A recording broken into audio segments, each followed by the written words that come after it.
27번째 사연. 야심작 쌓은 후 무너지는 돌 앞에서 기도한 이야기.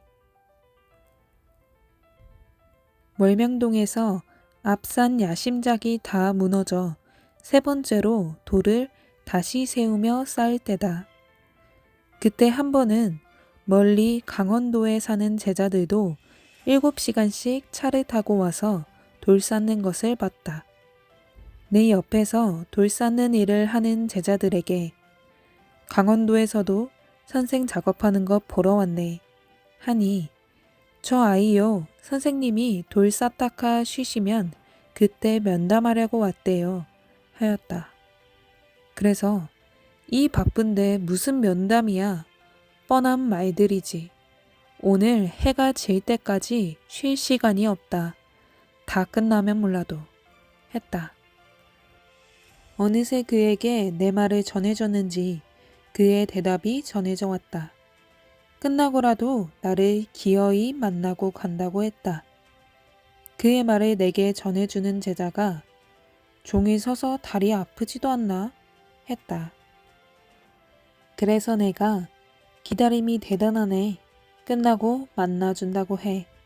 그런데 특별한 것 아니면 어서 그 먼 길 가라고 해라 하며 옆에 제자한테 전달하라고 했다. 그랬더니 강원도에서 온 제자는 괜찮아요. 일 끝나고 만나고 갈게요 했다. 그러면 지금 선생님 옆에 가서 몇 마디 묻고 가겠냐고 했더니 부담된다고 일이 다 끝나면 잠깐 몇 마디 물어보고 가겠다고 전해왔다. 이날 일어날 일의 사연은 본인도 실상 몰랐다. 선생도 전혀 몰랐다. 이날 하나님과 성자와 성령은 그 아이를 쓰고 하실 일이 있었던 것이다. 나도 모르고 그 아이도 모르고 모두 몰랐다. 앞산 야심작을 세 번째로 쌓고 있었기에 아주 웅장하고 아름답고 신비하게 날이 저물도록 쌓았다.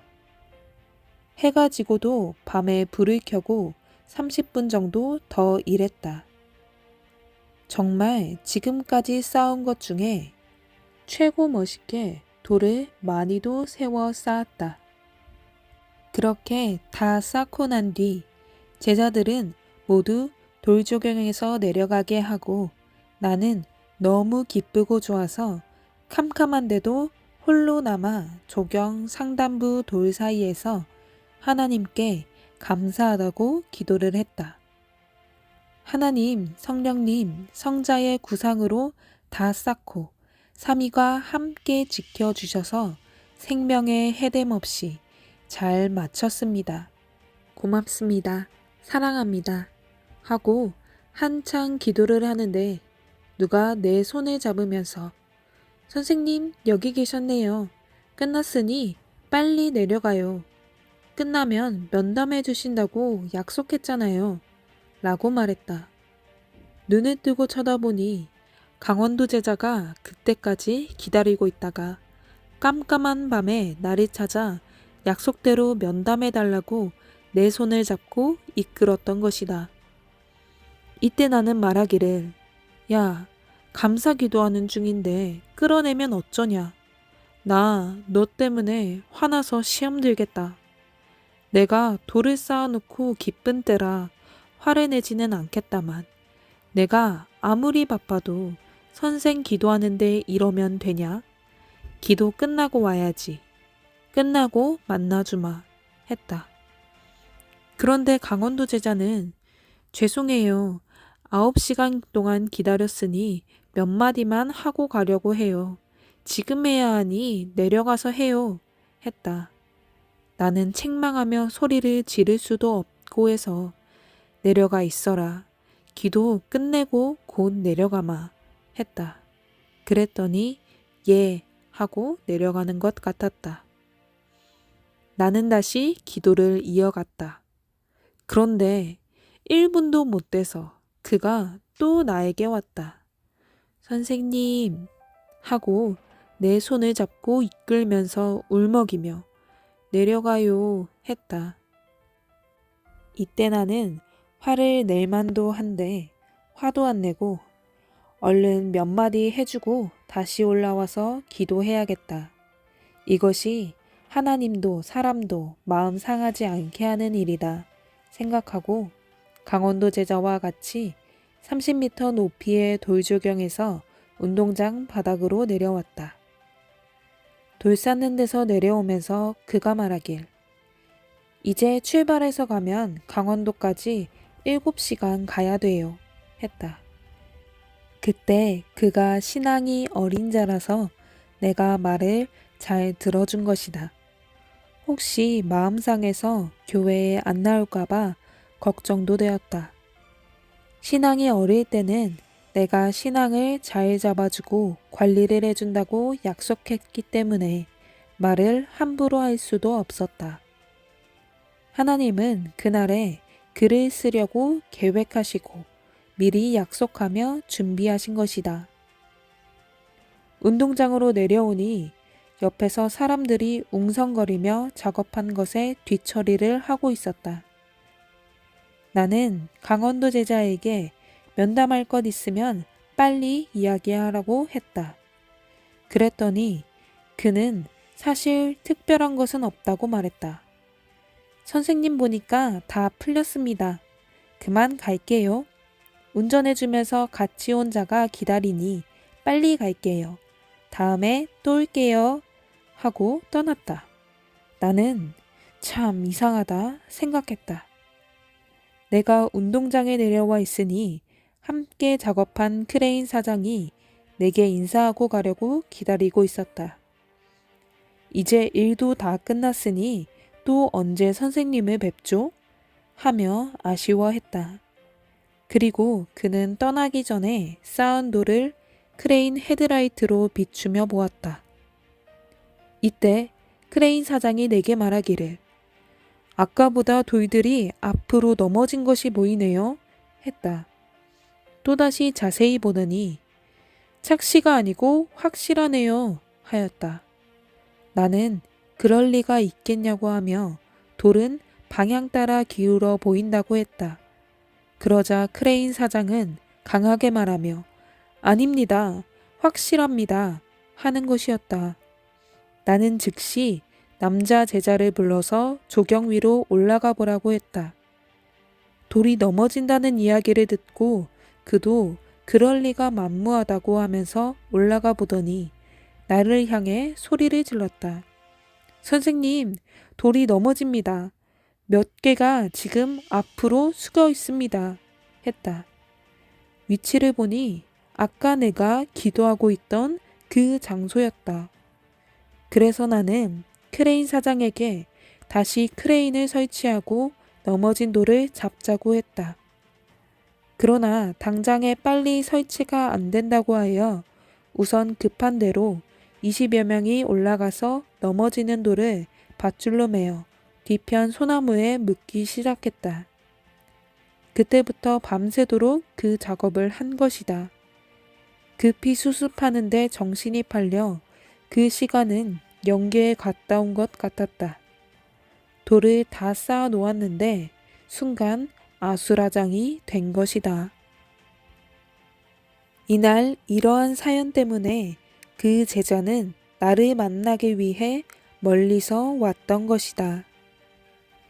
하나님이 나에게 행하실 일을 그 육신을 쓰고 행하시며 나를 죽음에서 이끌어내셨다.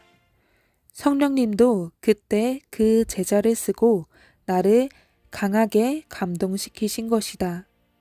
그렇지 않았으면 내가 누구의 말도 듣지 않고 그대로 계속 기도했을 것이기 때문이다. 성자도 생명을 담당하시어 내가 돌을 다 쌓아놓고 기도할 때 돌이 넘어져 죽는다는 것을 미리 아시고 성령과 함께 그 제자를 통해 나를 이끌어내신 것이다.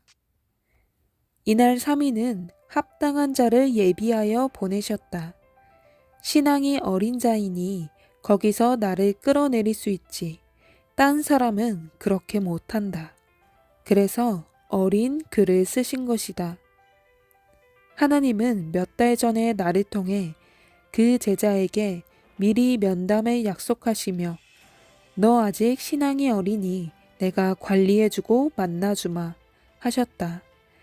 그 이야기는 이날을 두고 하나님이 나를 통해 하신 것이었다. 그래서 그가 월명동에 오게 된 것이다. 하나님은 이같이 일이 있을 줄 아시고 아침부터 그 제자를 배치해 놓으신 후 일이 끝나면 바로 돌이 무너지니 내가 기도할 때 끌어내려고 그를 대기하게 하신 것이다. 참으로 신비하고 신기하다. 역시 하나님은 전지전능하시다. 미리 다 예비하시고 준비하셨다가 행하신다.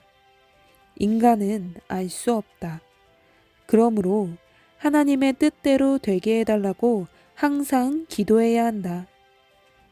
돌을 다 쌓고 그 순간 바로 돌이 무너질 줄은 아무도 생각 못했다. 전지전능하신 하나님, 성자, 성령님만 아셨다.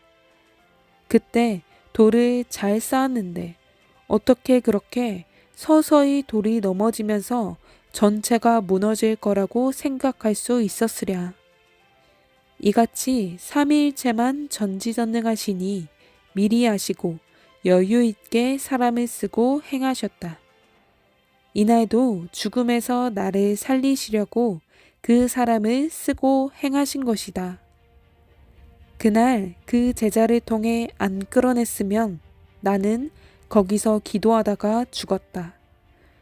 돌을 잘 쌓고 끝냈기에 너무 감사하다고 계속 30분 정도 기도를 했을 것이다. 그러면 그 야심작이 무너질 때 분명히 돌에 깔리고 말았다. 돌이 한두 개가 아니고 세운 돌 10개 이상이 앞으로 솟고 있었기 때문이다. 만일 이날 강원도 제자를 작업 중에 만나주고 일찍 보냈으면 큰일 날 뻔했다. 작업 중간에 내가 만나준다고 해도 본인이 싫다고 했다. 면담해 줄 테니 잠깐 만나고 어서 먼 길을 가라고 했는데도 그는 싫다고 하며 일이 다 끝나면 만나겠다고 했었다. 하나님, 성령님, 성자가 감동시켜 글을 쓰고 강하게 역사하신 것이다.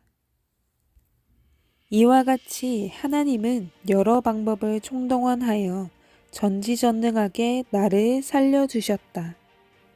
그 제자 자신도 이 같은 일의 사정을 모르고 그날 그저 자기 일로 나를 만나러 왔다고 생각했다가 하나님이 이렇게 쓰셨다는 것은 일이 닥치고서야 알았을 것이다. 하나님은 사람을 쓰고 여러 가지를 하시는데 우리는 자기를 위해 하나님이 하시는 일을 모르고 무지 가운데 그 사람과 다투며 싸울 때도 있다. 그때 하나님은 심정을 몰라주니 얼마나 답답하고 가슴이 미어지겠느냐.